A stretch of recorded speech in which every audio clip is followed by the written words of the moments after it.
वर्षगांठ के अवसर पर आदरणीय प्रणव दा द्वारा शुरू की गई ये चर्चा लगभग अपने अंतिम पड़ाव पर आ पहुंची है। अध्यक्ष जी, 15 अगस्त 1947 को भारत स्वतंत्र हुआ, 26 जनवरी 1950 को गणतंत्र बना, 17 अप्रैल 1952 को हमारी प्रथम लोकसभा का गठन हुआ और 13 मई 1952 को इस सदन की पहली बैठक हुई। इसलिए वास्तव में हम इस सदन की पहली बैठक की ये 60वीं वर्षगांठ मना रहे हैं। अध्यक्ष जी, ये सदन एक पथिक के समान ही चलता ठहरता और पुनः चलता हुआ अपनी इस यात्रा को पूरी कर रहा है।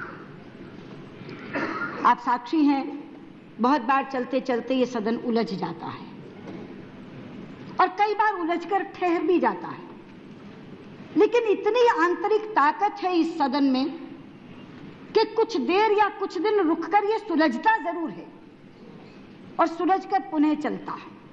इसलिए उलझते सुलझते ठहरते चलते इस सदन की यात्रा के 60 वर्ष पूरे हुए। लेकिन अध्यक्ष जी, इस सदन की यात्रा के साथ साथ हमारे सामाजिक चिंतन की यात्रा भी चली है, हमारे राजनीतिक चिंतन की यात्रा भी चली है और हमारे आर्थिक चिंतन की यात्रा भी चली है। और इन तमाम चिंतन यात्राओं के परिणाम इस सदन में बहुत स्पष्टता से दिखाई पड़ते हैं। सामाजिक चिंतन की यात्रा ने इस सदन में विभिन्न समाजों की भागीदारी को बढ़ाया है। अगर हम पुराने सदनों से तुलना करें तो एक समय था जब इस सदन में ज्यादा संभ्रांत और ज्यादा संपन्न वर्ग के लोग आते थे, लेकिन उस चिंतन धारा ने उपेक्षितों में, वंचितों में, पिछड़ों में एक भाव जगाया कि वोट हमारा, राज तुम्हारा नहीं चलेगा, नहीं चलेगा, नहीं चलेगा, हमें भागीदारी चाहिए। और आज उसी चिंतन धारा का परिणाम है अध्यक्ष जी कि 40% से ज्यादा लोग इस सदन में वो बैठे हैं जो खेती किसानी से सीधे जुड़े हुए हैं। आज भारत के गांव प्रतिबिंबित होते हैं इस सदन में, भारत की आत्मा परिलक्षित होती है और आप देखेंगे कि उसके कारण इस सदन की चर्चाओं के विषय बदल गए, भाषणों की भाषा बदल गई, इस सदन के मुहावरे बदल गए।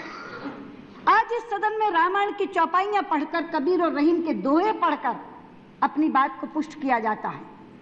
मुझे याद है वो दृश्य, अभी रघुवंश बाबू कह रहे थे कि हमें समय कब मिलेगा। रघुवंश बाबू, आपने एक दिन वहां से रामायण की चौपाई पढ़कर अपने बात की पुष्टि की थी और बिना विलंब के तुरंत हुक्मदेव नारायण यादव ने यहां से दूसरी चौपाई पढ़ डाली थी। यह उस सामाजिक चिंतन का परिणाम है कि इस सदन में अगर एक तरफ विदेश नीति की चर्चा होती है तो दूसरी तरफ किसान की बोरियों की मांग भी होती है। अगर इस सदन में एटॉमिक एनर्जी जैसे तार्किक विषयों पर बात होती है तो सफाई मजदूरों की दुर्दशा का दर्द भी इस सदन में सुनाया जाता है। ये इस सामाजिक चिंतन का परिणाम है। जहां तक राजनीतिक चिंतन यात्रा का सवाल है, उसने तो इस पूरे सदन के स्वरूप को बदल डाला है। अध्यक्ष जी, 40 वर्ष तक इस सदन ने एक दल की सरकार देखी और प्रतिपक्ष में भी बहुत कम पार्टियां रही, लेकिन पिछले 18 वर्षों से यहां गठबंधन की सरकारें चल रही हैं। एक राष्ट्रीय दल नेतृत्व करता है उस सरकार का और कितने ही दल साझीदार होते हैं सत्ता में। आज 28 में से लगभग 17 राज्यों में अलग अलग दलों की सरकारें चल रही हैं। क्षेत्रीय दलों का अभ्युदय हमारे उस राजनीतिक चिंतन यात्रा का ही परिणाम है। इसी तरह इस सदन ने आर्थिक चिंतन भी बदला है। वो समय था जब यहां केवल कंट्रोल की अर्थव्यवस्था की बात होती थी, सरकारी हस्तक्षेप से चलने वाली अर्थव्यवस्था की बात होती थी, केवल पब्लिक सेक्टर की बात होती थी।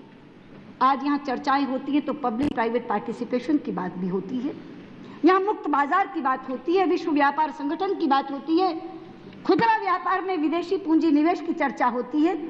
वो सही है या गलत मैं आज इस पर नहीं बोल रही, लेकिन हमारा आर्थिक चिंतन भी इस सदन की यात्रा के साथ साथ बदला है। इस बात को मैं यहाँ रखना चाह रही।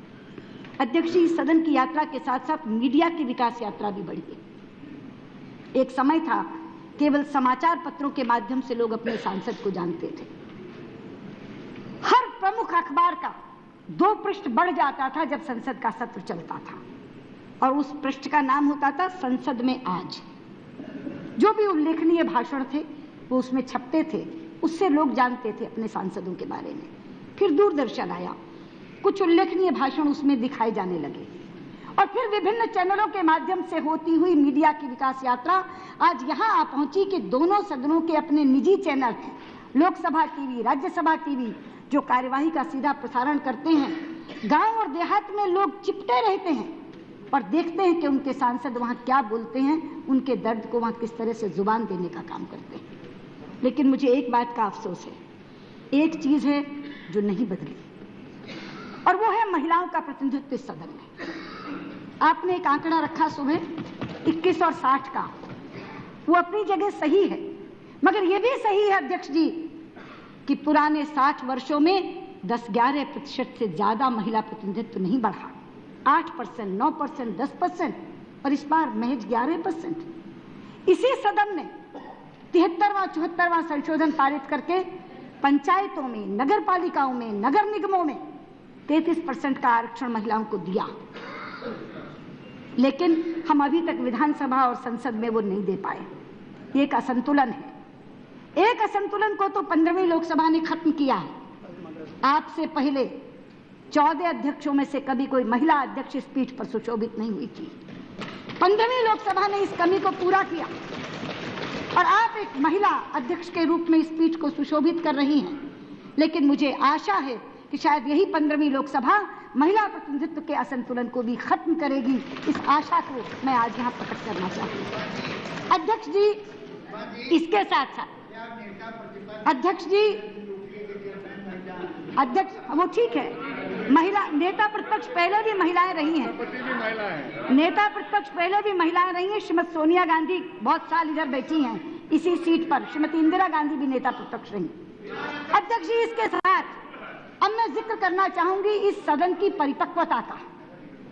कितने ही अवसर ऐसे आए जब इस सदन ने अपनी परिपक्वता का परिचय दिया है, और कई बार तो वयम पंचाधिकम शतम इस उक्ति को चरितार्थ किया है। यहाँ महाभारत का एक चर्चित प्रसंग है अध्यक्ष जी, जब एक बार कौरव और पांडव अपने अपने कैंपों में थे तो रात को गंधर्वों ने कौरवों पर आक्रमण कर दिया।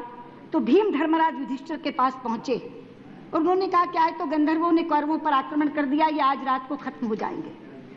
धर्मराज युधिष्ठिर खड़े हुए और उन्होंने एक श्लोक बोला।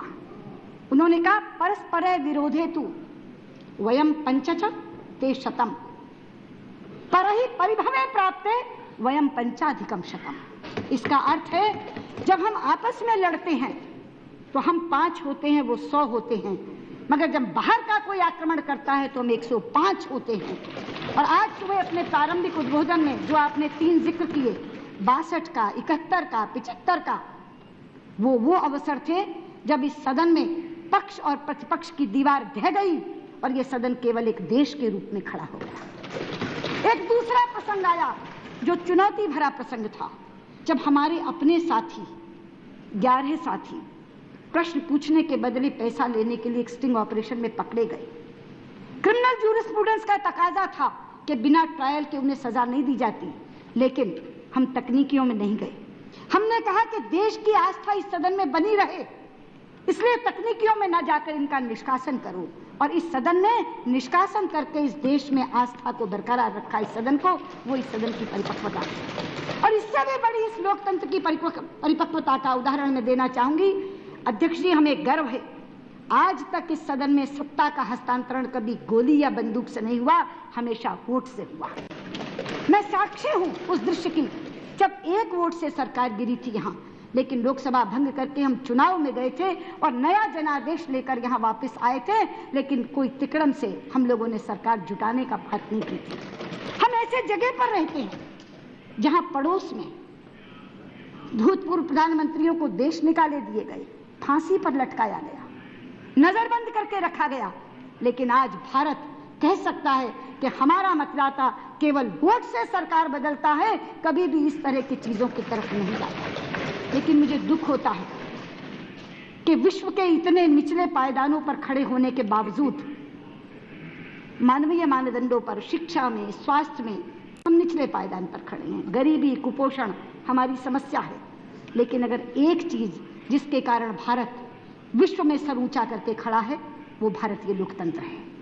तो दुख होता है जब उस लोकतंत्र पर लोग कटाक्ष करते हैं, जब इस संसद में लोग अनास्था प्रकट करते हैं। मैं कहना चाहती हूं, लोकतंत्र का विकल्प तानाशाही हुआ करता है और लोकतंत्र की कल्पना आप बिना संसद के नहीं कर सकते और संसद की कल्पना बिना सांसदों के नहीं कर सकते। चुनौतियां हैं, समस्याएं हैं, दोष भी आए हैं व्यवस्था में, विकृतियां भी आई हैं, लेकिन उन विकृतियों का इलाज लोकतंत्र पर प्रहार करना नहीं है। हम बैठेंगे, इकट्ठे बैठकर उन विकृतियों को दूर करेंगे, उन दोषों का समाधान ढूंढेंगे। लेकिन दोषों का समाधान क्या है? एक पुस्तक मैंने पढ़ी थी, वहां एक प्रश्न था, what is the remedy of ills of democracy? And the reply was more democracy. एक प्रश्न था, लोकतंत्र की बुराइयों का इलाज क्या है? और उत्तर था, और ज्यादा लोकतंत्र।